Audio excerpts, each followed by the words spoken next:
Innal hamdalillah nahmaduhu wa nasta'inuhu wa nastaghfiruh wa na'udzu billahi min shururi anfusina wa min sayyiati a'malina man yahdihillahu fala mudilla lahu wa man yudlil fala hadiya lahu wa asyhadu an la ilaha illallah wahdahu la syarika lahu wa asyhadu anna Muhammadan 'abduhu wa rasuluh.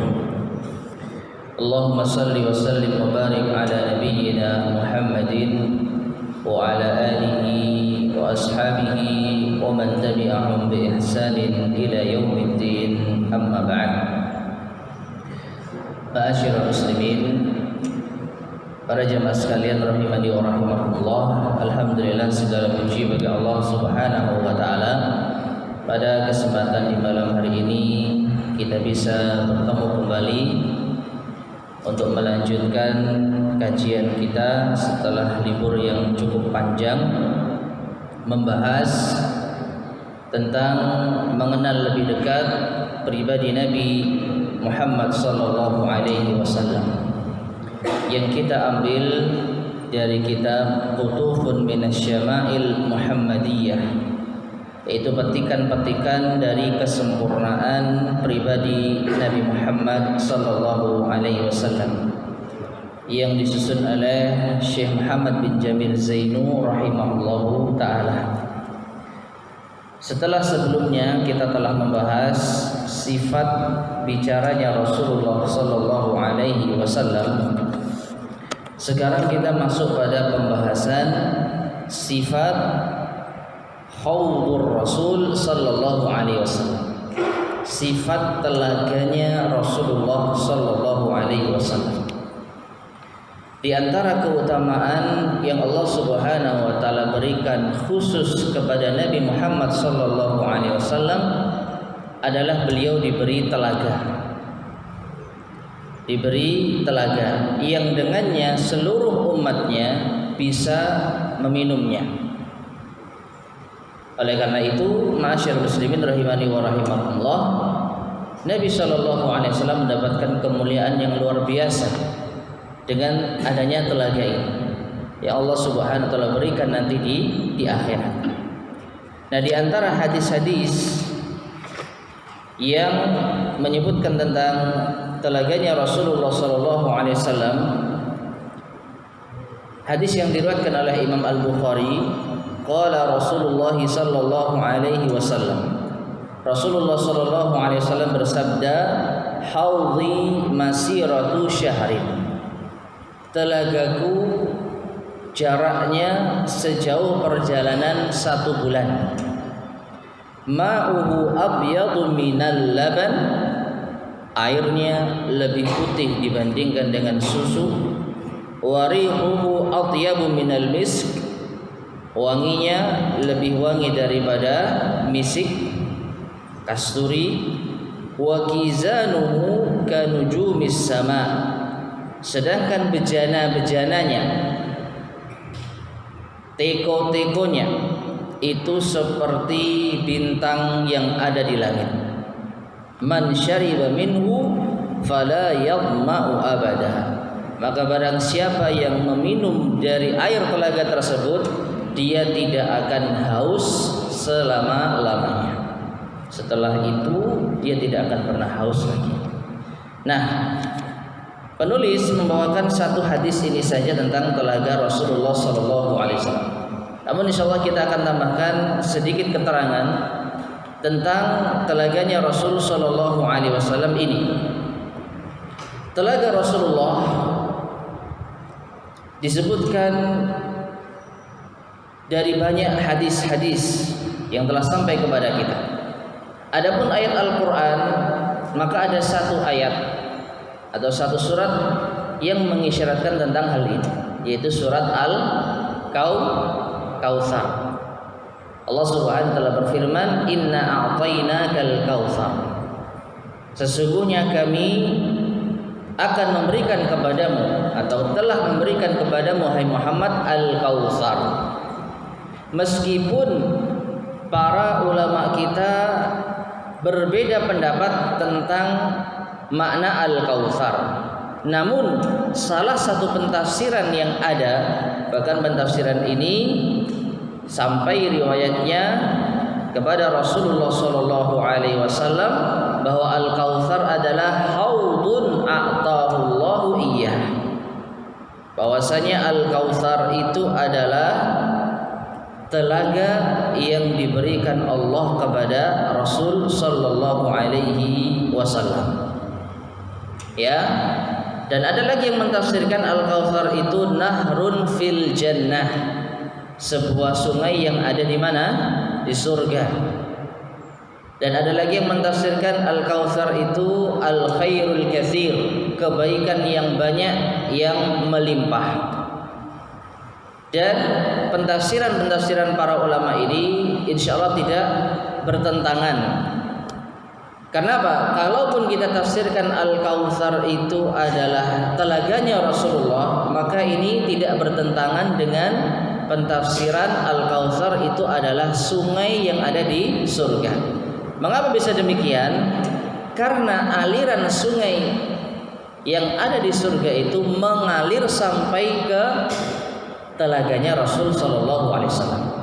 Ya, kita nggak bisa membayangkan bagaimana sungai yang ada di atas langit, surga kan ada di atas langit, bisa tembus salurannya sampai ke Al-Kautsar yang ada di bumi. Ya, meskipun bumi yang ada bukan bumi saat ini. Nanti akan kita bahas insyaallah di mana letak Al-Kautsar. Nah, yang penting di sini Al-Kautsar mau ditafsirkan dengan sungai di surga ataupun telaganya Rasulullah itu tidak saling bertentangan, masing-masing bisa didudukkan. Ya, karena sekali lagi intinya telaganya Rasulullah SAW itu airnya berasal dari sungai di mana? Di surga. Nah ini, jadi inilah ayat yang mengisyaratkan tentang telaganya Rasulullah SAW yang dikenal dengan Al-Haud. Kemudian di antara sifat telaga Rasulullah SAW pula yang perlu kita ketahui, sifatnya itu memiliki bentuk persegi empat,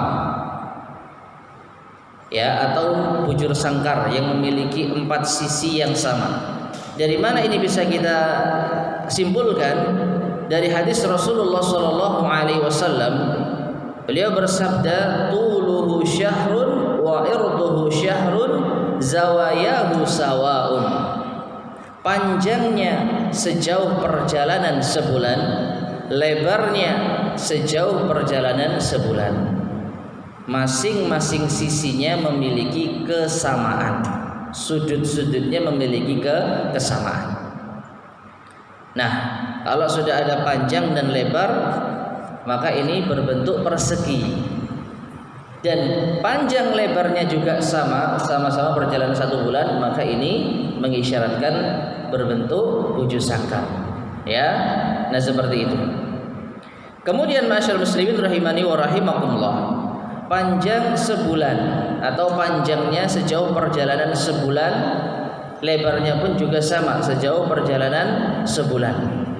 Ini disebutkan dalam riwayat yang lain bahwasanya jauhnya perjalanan dari sudut ke sudut itu bainal Madinati wa Baitul Maqdis.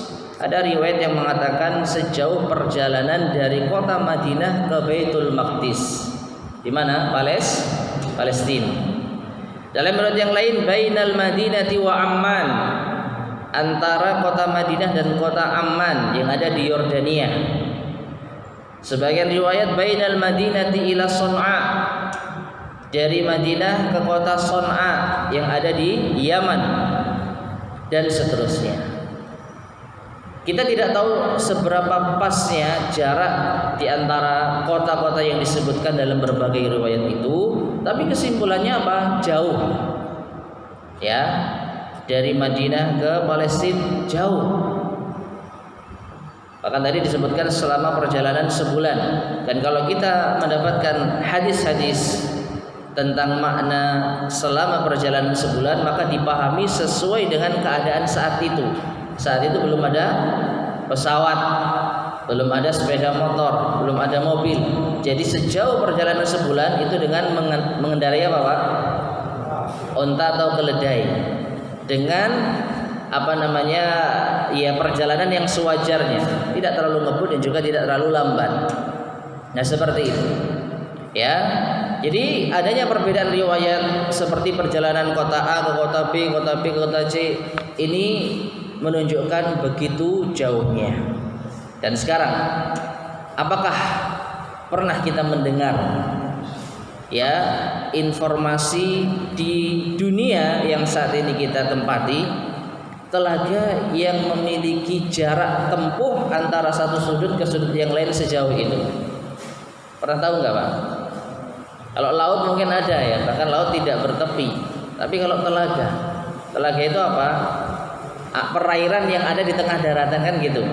Danau, ya, ranu, nah seperti itu. Tidak ada. Maka dari itu letak dari telaga Rasulullah SAW ini bukan ada di dunia saat ini, ya, bukan ada di bumi saat ini. Tapi nanti adanya di mana? Di bumi yang telah Allah Subhanahu wa taala ganti. Bukankah Allah Subhanahu wa taala berfirman, "Yauma tubaddalul ardu ghairal ardi was samawat wa barazu lillahil wahidil qahhar." Pada hari di mana bumi itu diganti dengan bumi yang lain. Ya. Jadi bumi nanti akan dihancurkan oleh Allah, kiamat kubra, kiamat besar. Setelah itu Allah ganti lagi bumi itu. Bukan seperti bumi yang semula. Demikian pula juga dengan langit-langitnya. Nah, jadi letaknya telaga Rasulullah di mana? Di bumi, tapi bukan bumi kita saat ini. Bumi yang nanti Allah Subhanahu wa taala akan ganti. Ya, memiliki perjalanan yang sangat jauh sekali antara sisi-sisinya. Taib. Kemudian di antara sifat telaganya Rasulullah SAW pula adalah apa yang tadi kita sampaikan di dalam hadis, yaitu bejana-bejananya seperti bintang yang ada di langit. Apa yang bisa kita pahami dari perumpamaan ini? Paling tidak ada dua. Pertama, menunjukkan jumlah yang sangat banyak. Ya, berapa jumlah bejana yang disediakan nanti di telaganya Rasulullah? Enggak itu. Seperti bintang yang ada di langit. Siapa yang sanggup menghitung bintang yang ada di langit? Tidak ada. Maka perumpamaan ini yang pertama maknanya apa? Menunjukkan banyaknya, jumlahnya. Yang kedua, perumpamaan bintang di langit sebagai perumpamaan dari bejana ini mengisyaratkan kepada kita tentang indahnya. Bejananya itu bukan bejana yang biasa, tapi bejana yang bersinar, memancar, indah, mewah. Ya, nah seperti itu. Sehingga sekali lagi ma'asyar muslimin rahimani wa rahimakumullah, di antara keutamaan umatnya Rasulullah sallallahu alaihi wasallam mendapatkan kesempatan untuk meminum air dari bejananya beliau, dari telaganya beliau, dan bejananya bejana yang sangat banyak dan sangat indah. Nah seperti itu perumpamaan yang ada. Baik. Kemudian yang terakhir di antara sifat telaganya Rasulullah SAW ini adalah kalau kita melihat fase kehidupan di akhirat, kira-kira letak bejana atau letak telaganya Rasulullah ini di mana? Apakah sebelum penghisaban? Apakah setelah penghisaban? Apakah sebelum sirat jembatan ataukah setelah sirat jembatan? Maka para ulama kita berbeda pendapat. Namun yang rajih wallahu a'lam bishawab, yang dipilih oleh mayoritas para ulama kita, letak dari atau fase telaga Rasulullah SAW ini ada sebelum Sirat, sebelum melewati jembatan. Dari mana ini bisa disimpulkan? Dari hadis Rasulullah SAW yang mana beliau pernah melihat beberapa orang yang dihalau tidak bisa minum di telaganya Rasulullah SAW. Beliau mengatakan ashabi kepada para malaikat yang menghalau mereka. Mereka itu para sahabatku, mereka itu para sahabatku. Wallahu a'lam bishawab, mungkin dilihat dari penampilannya seperti orang Islam. Ya, sehingga Rasulullah mengenal. Tetapi dikatakan oleh beliau, innaka la tadri ma ahdatsu ba'dak. Sesungguhnya wahai Muhammad, engkau tidak tahu apa yang telah mereka ada-adakan sepeninggalmu dalam urusan agama. Ini diantara dalil bahwasanya orang-orang yang mengada-adakan tata cara beragama yang tidak sesuai dengan tuntunan Rasulullah SAW terancam tidak bisa meminum air telaga beliau. Nah, kembali kepada masalah yang tadi kita sampaikan, apa hubungannya hadisnya dengan penempatan telaga ini sebelum Sirat? Jawabnya sederhana. Yang namanya Sirat ini tempat terakhir sebelum manusia sampai ke surga atau jatuh kemana? Ke neraka. Ya enggak?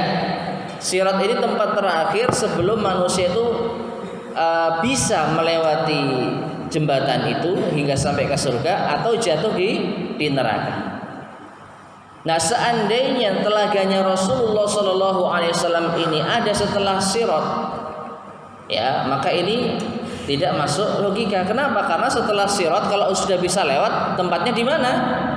Di surga. Sedangkan ada beberapa orang yang tidak bisa minum dari telaganya Rasulullah karena mengada-adakan hal yang baru dalam urusan agama. Dan orang yang mengada-adakan hal yang baru dalam urusan agama terancam neraka. Ya, jangankan masuk surga, untuk meminum air telaganya Rasulullah Sallallahu Alaihi Wasallam saja dihalang-halangi, tidak boleh, dilarang. Maka otomatis orang-orang semacam ini tidak bisa langsung masuk ke dalam surga. Dari sini maka urut-urutannya, wallahu a'lam bishawab, setelah manusia yaitu melewati padang mahsyar, di sana ada telaganya Rasulullah. Bagi yang beriman diizinkan untuk minum. Tapi bagi yang tidak beriman ya dihalau. Dan setelah itu mereka melanjutkan perjalanan menuju Sirat, jembatan yang akan menentukan nasib mereka di surga atau di neraka.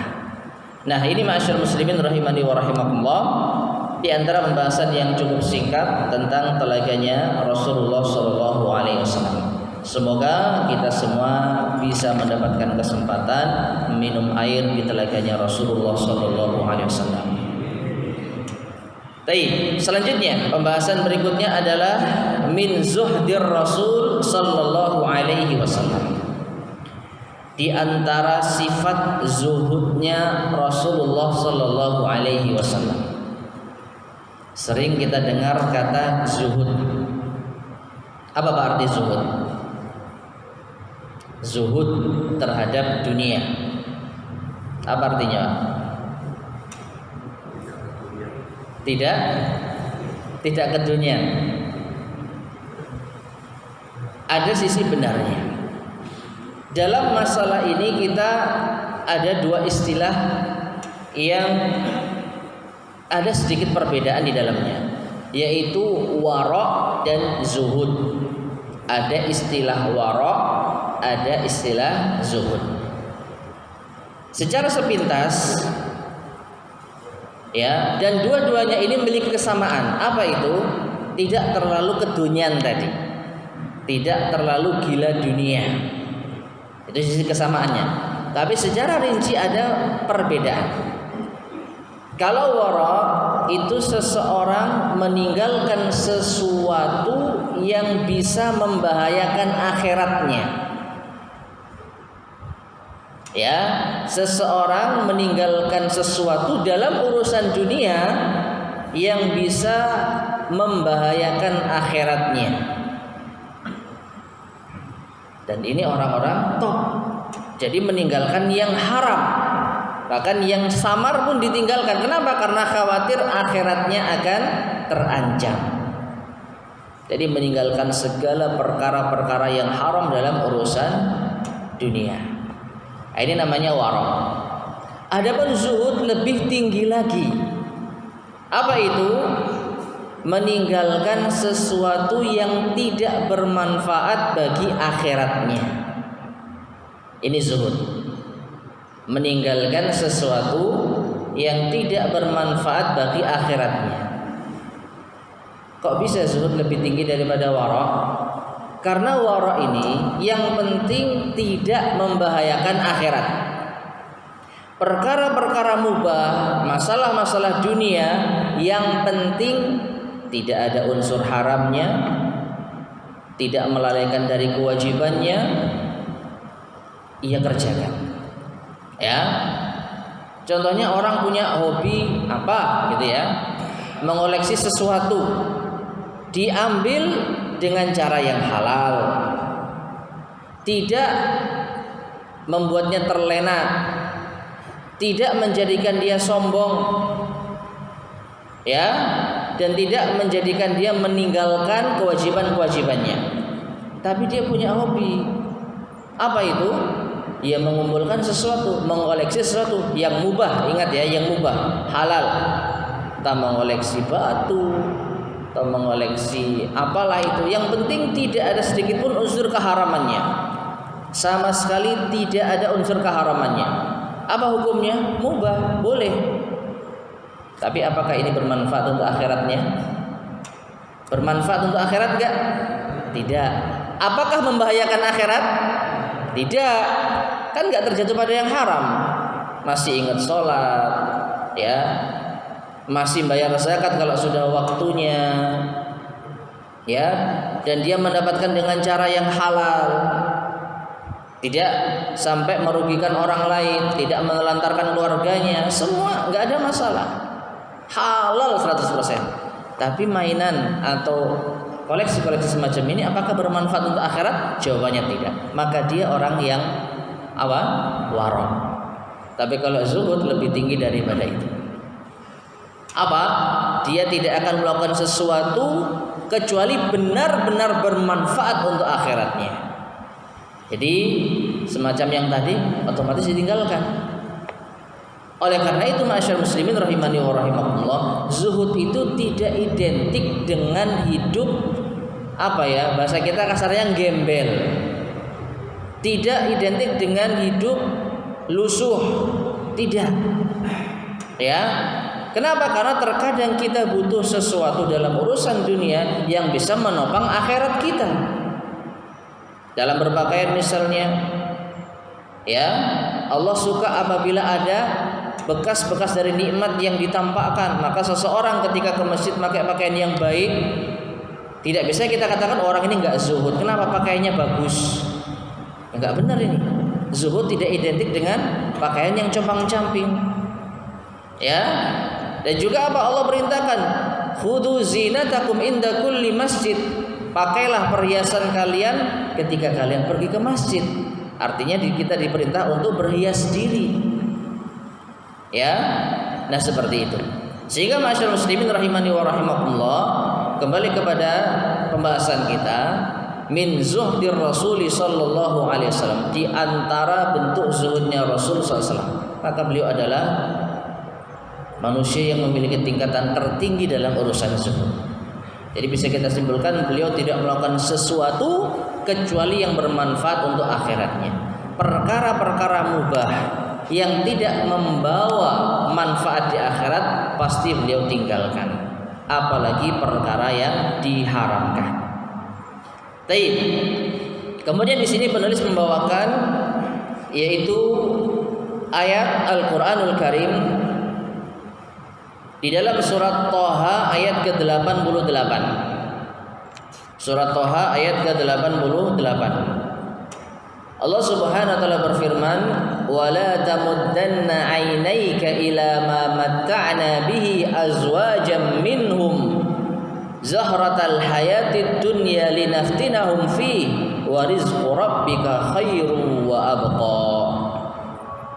Yang artinya, dan janganlah wahai Muhammad engkau bentangkan kedua matamu untuk melihat apa yang telah kami berikan kesenangan-kesenangan di antara mereka manusia berupa perhiasan kehidupan dunia, agar kami yaitu Allah uji mereka di dalamnya, sedangkan rezeki dari Tuhanmu itu lebih baik dan lebih kekal. Maknanya ma'asyar muslimin rahimani wa rahimakumullah, ayat ini memerintahkan kepada Rasulullah sallallahu alaihi wasallam untuk zuhud dalam urusan dunia. Seakan-akan Allah mengatakan, wahai Muhammad, jangan engkau silau terhadap orang-orang yang kami berikan nikmat dunia, padahal nikmat itu akan kami jadikan ujian bagi mereka. Rizki yang telah engkau dapatkan dariku, dari Allah, adalah rizki yang terbaik dan yang kekal. Ya, oleh karena itu Rasulullah SAW pun mengamalkan ayat yang mulia ini, perintah dari Allah Subhanahu wa Ta'ala. Kemudian berikutnya hadis Rasulullah SAW yang menunjukkan secara langsung bagaimana zuhudnya Rasul Sallallahu Alaihi Wasallam. وعن عمر بن الخطاب رضي الله عنه في حديث إلاء رسول الله صلى الله عليه وسلم من أزواجه. Dan dari Umar bin Khattab tentang hadis ilahnya Rasulullah SAW terhadap para istri-istri beliau. Ada dalam masalah rumah tangga, fikih rumah tangga itu ilah, ya. Dan ini bisa dilihat yaitu di dalam firman Allah Subhanahu wa taala surat Al-Baqarah ayat 226. Kita enggak bahas masalah tafsir ayat, tapi nanti kalau ada yang mau melihat silakan dibuka surat Al-Baqarah ayat 226. Allah berfirman, lilladzina yu'luna min nisa'ihim tarabbusu arba'ati ashhur fa in fa'u fa innallaha ghafurur rahim. Bagi suami yang mengilah istrinya, ilah itu apa istilahnya ya? Menggantungkan nasib pernikahan. Ya, jadi tidak bergaul dengan istri, tidak serumah dengan istri, tapi nggak dicerai. Ya, apa bahasa kita? Mungkin vakum lah. Ya. Ya, pokoknya itulah. Silakan lah ya, nanti dilihat terjemahannya. Ilah itu diterjemahkan dengan apa? Tapi secara makna seperti itu. Jadi bagi para suami yang menggantung nasib istrinya, maka batasnya itu 4 bulan. Jadi katakanlah suami istri vakum, itu enggak boleh lebih dari 4 bulan. Fa in fa'u fa innallaha ghafurur rahim. Tapi kalau mereka kembali mencabut itu, jadi langsung melanjutkan pernikahan mereka, sesungguhnya Allah Maha Pengampun. Ya, apa artinya maksimal 4 bulan? Kalau sudah 4 bulan maka nggak boleh lagi digantung, harus diputuskan, dicerai atau dilanjutkan. Kalau dilanjutkan nggak perlu nikah ulang, langsung saja. Dan itu bukan rujuk. Ya, itu bukan rujuk, itu vakum. Nah, Rasulullah SAW pernah mengalami hal ini. Jadi seluruh istri beliau tinggalkan selama beberapa waktu. Nah, kita baca hadisnya. Allah yadkhula alaihinna syahra. Tapi Rasulullah mengilah istri beliau itu cuma sebulan. Beliau tidak berkumpul, tidak masuk menjumpai salah seorang pun di antara mereka selama sebulan. Wa tazala anhunna fi ulyah. Beliau meninggalkan mereka semua dan menyepi di tempat yang tinggi. Jadi di daerah yang tinggi di kota Madinah. Ya. Falamma dakhala alaihi Umar fi tilkal ulyah, dan ketika Umar masuk menjumpai Rasulullah SAW di rumah tersebut, ya, rumah tempat Nabi menyendiri, menyepi, fa idza laisa fiha siwa subrah min qardin, dan ternyata di dalam tempat tinggal beliau tersebut tidak ada sesuatu berupa makanan kecuali sebungkus min qardin. Ya, qard itu wallahu alam, saya cari terjemahan daun salam. Intinya hanya ada di daunan. Wa uhbatun muallaqatun wa uhbatin muallaqatin, dan bekal yang digantung. Ya, mungkin ada nasi bungkus. Ya, kan dulu belum ada nasi bungkus ya. Yang penting ada bekal digantung di salah satu sudut yaitu rumah. Wa subratun min syair, dan sebungkus gandum. Ya, cuman itu. Jadi persediaan makan Rasulullah hanya ada dedaunan dan hanya ada gandum. Dan makanan yang hanya satu bungkus saja. Tidak hanya itu saja. Wa idza huwa muttaji'un ala ramalin hasirin, dan beliau saat itu berbaring di atas tanah yang berpasir. Ya, ini Nabi sallallahu alaihi wasallam. Qad athara fi jambih, yang mana tanah berpasir itu membekas di perut beliau. Ya, alasnya tanah yang berpasir dan itu membekas di perut beliau. Fahamalat aina Umar, maka berlinanglah kedua air mata Umar. Faqal, Umar mengatakan, malak, ada apa dengan dirimu wahai Rasulullah? Ya Rasulullah, anta saffatullahi min khalqi. Wahai Rasulullah, engkau itu manusia pilihan Allah, manusia yang terpilih. Allah yang memilih engkau. Wa Kisra wa Kaisar fima huma fi, sedangkan Kisra yaitu raja Persia, wa Kaisar raja Romawi, mereka sekarang berada dalam kenikmatan yang mereka rasakan. Jadi Umar membandingkan, ini manusia pilihan utusan Allah yang dapat memberikan petunjuk kepada jalan kebahagiaan, tapi tinggal di tempat yang sangat-sangat sederhana, bahkan mungkin tidak layak. Ya, berbaring di atas tanah berpasir, persediaan makanan hanya beberapa bungkus saja. Sedangkan pemimpin kesesatan Romawi dan Persia, mereka bisa hidup tenang, nyaman, nikmat. Makanya Umar menangis. Ya, maka fajalasa muhammaran wajhahu, tiba-tiba Rasul langsung duduk. Tadinya berbaring, beliau langsung duduk dan wajahnya memerah. Faqal, lalu Rasul mengatakan, awa fi syakkin ya ibn al-Khattab, apakah engkau berada di dalam keraguan wahai Umar bin al-Khattab?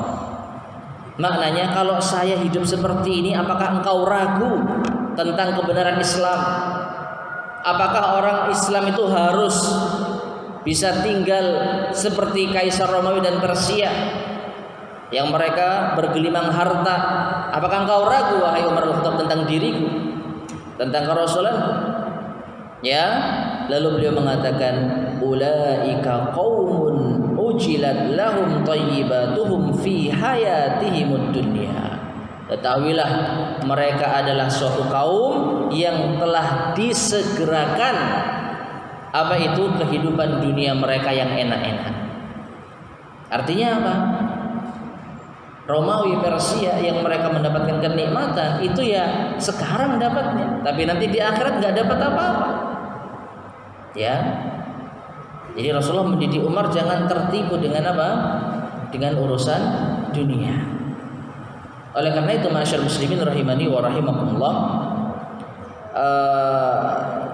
dalam kisah yang lain, jadi mungkin bisa jadi ini menginspirasi Umar bin Khattab dalam suatu kejadian yang terjadi setelah beberapa tahun sepeninggal Rasulullah ketika Umar menjadi khalifah. Apa itu? Umar bin Khattab saat itu sedang berkunjung ke negeri Syam, akan menemui pembesar-pembesar orang-orang kafir. Namun saat itu ketika beliau mau masuk ke tempat mereka, beliau berjalan dalam keadaan yang kurang pantas dilihat. Apa itu?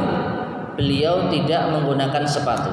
Jadi sepatunya itu dilepas, digantungkan di leher sambil menarik keledainya. Ya. Jadi ada dua hal yang kurang pantas dilihat bagi seorang khalifah. Ini Umar sudah jadi pemimpin ya. Rasulullah sudah meninggal dunia, Abu Bakar sudah meninggal dunia, Umar menjadi pemimpin kaum muslimin. Ketika mau memasuki negeri mereka, ada salah seorang sahabat yang mengingatkan, wahai Umar, Anda akan bertemu dengan pembesar-pembesar Romawi, pembesar-pembesar orang-orang kafir, tapi Anda dalam keadaan seperti ini, nggak pantas. Dan ini wajar. Masa pimpinan kaum muslimin masuk ke negeri orang kafir dalam keadaan yang tidak pantas dilihat? Tapi ternyata apa yang terjadi? Umar bin Khattab justru marah. Ya, beliau mengatakan sesungguhnya Allah Subhanahu wa taala telah memuliakan bangsa Arab dengan Islam. Inna kunna adzalla qaum fa'azzanallahu bil Islam famahma natlu bil izzata bighairi ma a'azzanallah adzalanallah. Sesungguhnya dahulu kita bangsa Arab itu Allah hinakan kita terhina, maka Allah muliakan kita dengan Islam. Maka selama kita mencari kemuliaan bukan dengan Islam, Allah akan hinakan kita. Apa artinya? Jangan lihat penampilan. Kita mulia bukan karena kita naik kuda yang gagah, pakai pakaian yang mewah, pakai sepatu yang mengkilap, lalu diikuti oleh pasukan-pasukan yang hebat. Bukan karena itu kita mulia, tapi karena Islam. Ya. Dan ini bisa jadi wallahu a'lam bishawab terinspirasi dari pertemuan Umar kepada Rasulullah saat beliau menyendiri dari istri-istrinya. Ya, jadi seakan-akan bisa kita simpulkan membekas. Ketika Umar merasa Anda pemimpin umat Islam dalam kondisi yang kurang memprihatinkan, sedangkan Raja Persia Romawi bisa hidup nyaman dan enak. Ternyata ditegur oleh Rasulullah SAW. Nah, gantian Umar ketika menjadi pemimpin ditegur oleh sahabatnya. Umar tegaskan lagi, kita mulia karena Islam. Nah, dalam riwayat yang lain Rasulullah mengatakan, amatarto antakuna lahumud dunya walanal akhirah. Wahai Umar, apakah engkau ridha mereka punya dunia sedangkan kita punya akhirat? Fakultu, maka Umar berkata, bala ya Rasulullah, iya benar wahai Rasulullah. Sadar Umar saat itu. Ya, qal, maka Rasul mengatakan, fahmadillah azza wajalla, maka memujilah kepada Allah azza wajalla. Nah, masyarakat muslimin rahimani wa rahimakumullah, ini diantara bagaimana zuhudnya Rasulullah SAW. Beliau yaitu menyepi dari istri-istrinya dan tinggal di tempat yang sangat memprihatinkan. Namun ini sekali lagi tidak menjadikan beliau manusia yang terhina, justru semakin mulia karena Allah akan membalasnya yang lebih baik nanti di akhirat. Wallahu taala alam bissawab. Sudah ada ya? Baik, masyaallah muslimin rahimani wa rahimakumullah. Kita cukupkan kajian kita pada malam hari ini, mudah-mudahan bermanfaat. Kurang lebihnya saya mohon maaf. Subhanakallahumma bihamdika asyhadu an la ilaha illa anta astaghfiruka wa atubu ilaik. Alhamdulillahirabbil alamin. Assalamualaikum warahmatullahi wabarakatuh.